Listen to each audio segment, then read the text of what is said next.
Now it's time to do some monkeying around. Mm-hmm.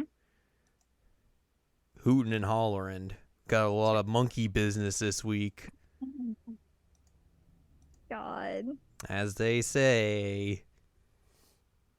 Hello, welcome to this week's episode of Jared Now Watching Inuyasha. It's episode 89. I'm Jared, joined as always by Doc Hal and Lady Hello.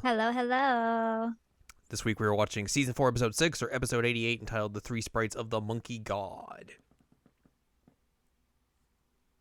Got some monkeys happening here. Some little monkey kids. So yeah, we begin this episode. The gang is going through a village. Or they're walking adjacent to a village, and they're like, man, those fields are real messed up. Did a boar come through here? Wild boars. Real weird. Whoa.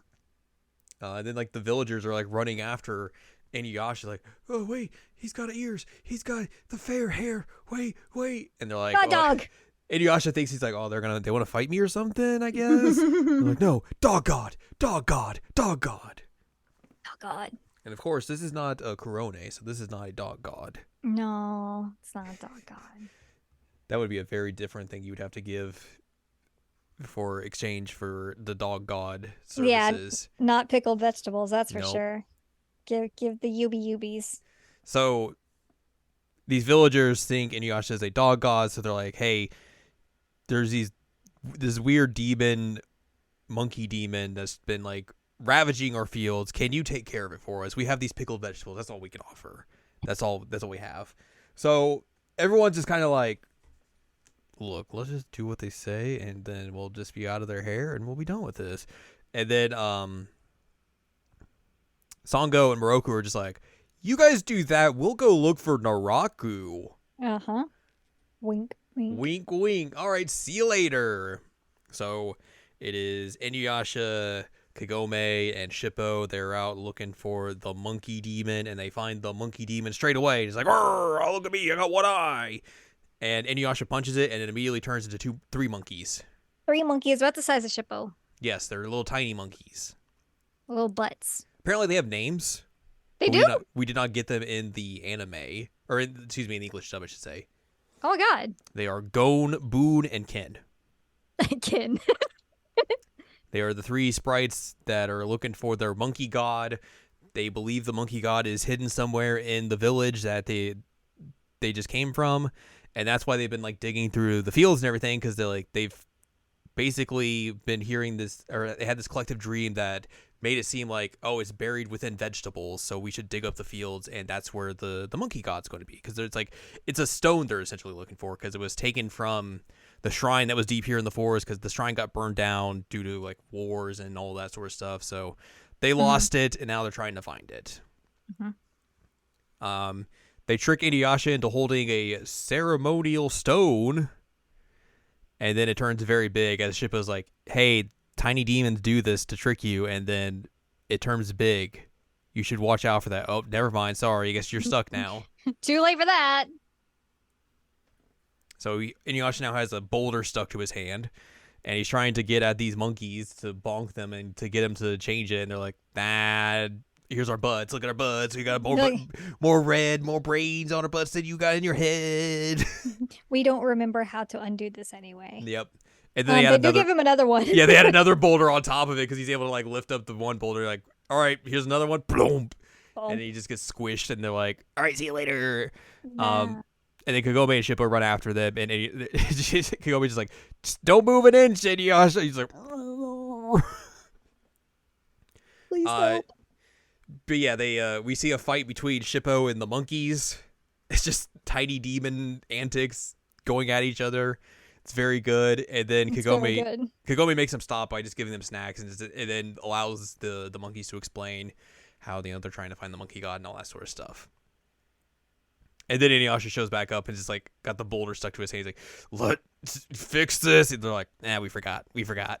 We don't know how to do that. Yeah. If you help us find the monkey god, he'll help you. He's the one who taught us the trick.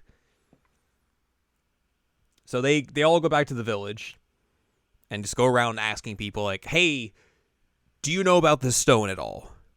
And basically everyone has a different answer. Like, oh, I saw this in the forest. I saw this in the river. I saw this over here. I saw this over there, essentially. We get some good scenes here where, like, because Inuyasha still has the boulder stuck to his arm or his hand. Yep. He's just carrying that around as he's going with them. So there's one where, like, they're on top of a hill and, like, he has the boulder resting, and then the boulder just starts rolling. He just rolls down a hill. Yep. He falls underwater at one point. Yeah, they're looking in the water like, is this the stone? Like, the monkey's like, nope. And then the boulder just takes him underwater and just sinks him. We also get the really good scene of him with, like, Sesshomaru and Koga. Yeah, that's a little bit later, I think. Oh, is it? Okay. Mm-hmm. But yeah, they keep going through, like, all these different parts of the village and can't find anything. There's also a scene with Songo and Moroku just lounging under a tree, and Songo's, like, all dressed up ready to fight some demons, and she's like, wait, we're not going to find Naraku? And Moroku's like, all right, look, let me lay this out for you. Here's the deal. A, we can't sniff him out like Inuyasha does, so we already got that marked against us. We can't sense the sacred jewel shards like Kagome can, so we got that marked against us. How are we going to find him? Why don't we just take this opportunity to relax and just enjoy the afternoon? Yep. And I think, like, you don't really go back to them at any point until, like, later in the night when they come back. But I guess Song was just like, you'd make a lot of sense here, so I guess we're going to. But yeah, eventually... Is that when you get the boulder attack scene too, or is that also later? No, that's a little bit later as well. Okay, I can't remember when things happen. But yeah, there was a scene where Inuyasha is like thinking about, like, if I had this boulder stuck to my hand, I'm in big trouble. So he immediately thinks of the two things that would put him in big trouble. He's stuck with the boulder on his hand, and on top of these two pillars is Sesshomaru and Koga. Mm-hmm. And they're just trash talking him. Yep. Having a boulder stuck to his hand. Yep. So they both come down, and then Sesshomaru just easily takes the Tetsaiga. He's like, well, this is mine now. And then Koga just takes Kagome. He's like, well, this is mine now. And then just walk off happily. And he's like, no! I want those. Songo and Moroku come back later in the night, and they get informed of everything. And Moroku's just like, oh, I can fix this. But the thing is, my powers, they're amplified in the morning, of course, so that's when we gotta figure this out. And Songo just, like, looks at him, he's like, are you sure you want to lie about this? And he's just like, look, we need a place to stay for the night, so this is we gotta just do what we gotta do, yeah. And then they, like, have, like, a group meeting, and this is where you get the attacks part, where, like, everyone's thinking about, like, because Inuyasha comes up to him and is like, look, it's gonna be bad trouble if I have this boulder stuck to me the whole time. Like, how are we gonna fix this? So they all have they all have this different ideas of what's gonna happen. So, like, Songo and Moroku think, like, oh, he'll just use it as a weapon and just start bonking things. Like that stone wielder boulder griever instead of Iron River Soul Stealer. That's his new attack. Kagome thinks of, like, oh, she's going to be leaving and going down the well, and Inuyasha wants to go with her, but gets stuck in the well. Yep. And thinks that's very funny. Yep. So yeah, they're all having these weird visions of this, and Inuyasha is unhappy with it because they won't tell him what they're seeing, and he's just like, this is not good. This is very much not good. The villagers give Moroku a offering of pickled vegetables because they want him to help them now figure this out as well. And, like, they see that, like, the vegetables are glowing, and the monkeys are like, oh, hey, this has the glow of the monkey god. So, like, it has to be in the field somewhere. And, and Yasha's like, all right. Let's go. Let's dig up these fields. Let's get this over with. I want this rock off my hand. I like that the villager, like, starts to cry and the teardrop sparkles. Yeah. He's like, please don't mess up our fields anymore. Please don't.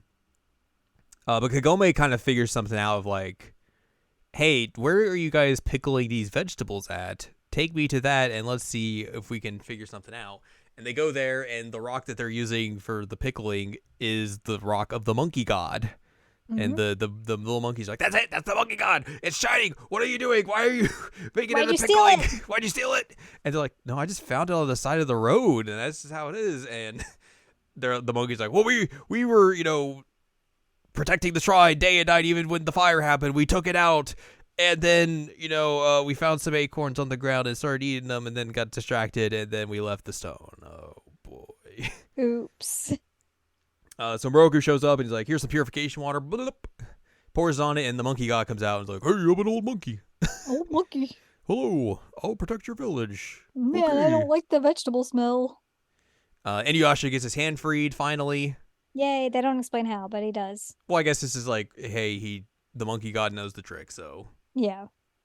But also the monkey god's like, yo, by the way, before I got, into the pickling mess, I was just hanging out and I felt this really big demonic aura going overhead. And I was like, that's real strange. Like, that's real bad and also strange. But then it just vanished. Like, it didn't, like, pass by us or anything like, like a storm would or anything like that. It passed by and then poof, it was gone. And it was real weird. And everyone's like, oh, that's Naraku, of course. And they're like, okay, well, do you know where it was, like, direction it was heading? And he's like, oh, it's going in the direction of the ox and the tiger, of course. And, like, one of them's like, oh, yeah, that means northeast, of course. It was Kagome, actually, who said that. She's, very up on her feudal era directions. Yeah, apparently. So they have an idea now of where to head towards to find Naraku. So they head off to leave and everything, and then the monkeys show up and throw acorns on them, and then and then Moon, Inuyasha, and Shippo, and then leave. Yep. And then Shippo's just like, oh, sweet, free acorns. Free acorns. And that's how we end this episode. Yep. This was a good episode. It was a good episode. We needed it after last week's episode. For sure. Here's some differences from the manga. Okay. Inuyasha having fantasies about Sesshomaru taking Tetsaiga and Koga stealing Kagome away while his hand is stuck to the boulder is exclusive to the anime. That's a good addition. And Baroku, Sango, and Kagome imagining what Inuyasha's life would be like if he was forced to live with the boulder attached to his hand is exclusive to the anime. Also a good addition. Trivia, the monkey god clearly has misplaced trust in his follows. They're dumber than dirt. I feel like that's some someone's taking liberties there. Wow. So yeah, that's it for this week's episode. Next time we start going into filler for about 12 episodes. Yep. As we will be discussing season 4, episode 7, or episode 89, entitled "Nursing Battle of the Rival Lovers." Oh right, because Kagome's still sneezing from last week. She has her cold and it's gotten worse. Achoo. So she's gonna have lovers, rivals, trying to make her better. Which Kagome doesn't understand how they're rivals. Nope. But anyways, we'll see more Hojo. Hojo makes his return, and Inuyasha returns to the modern era. Oh boy. So we'll see all that next time. Wonder what Hojo's gonna give. Oh boy. Something, very good. Yep.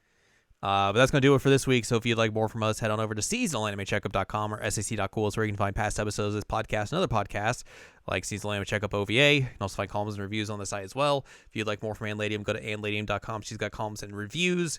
You can follow us on Twitter and TikTok at Anime Checkup. You can buy our books, One Shiny Moment, a critical analysis of Love, Life, Sunshine, and Hot Tubs and Pac-Man on Amazon.com. That's this week. That's that week. So we've got about, after this week, another 2 weeks of Inuyasha until we divert to another series. Oh, right. I forgot that we were going to have to take an Inuyasha break. Yeah, we'll have an Inuyasha break soon. Oh, snap. It's an exciting break, though. Mm-hmm. For sure. But that's we'll get into some of that next time. Dive into the details of that if we remember. Because we could easily forget. But yeah, we'll see you next time when we go to the modern era. Mm-hmm.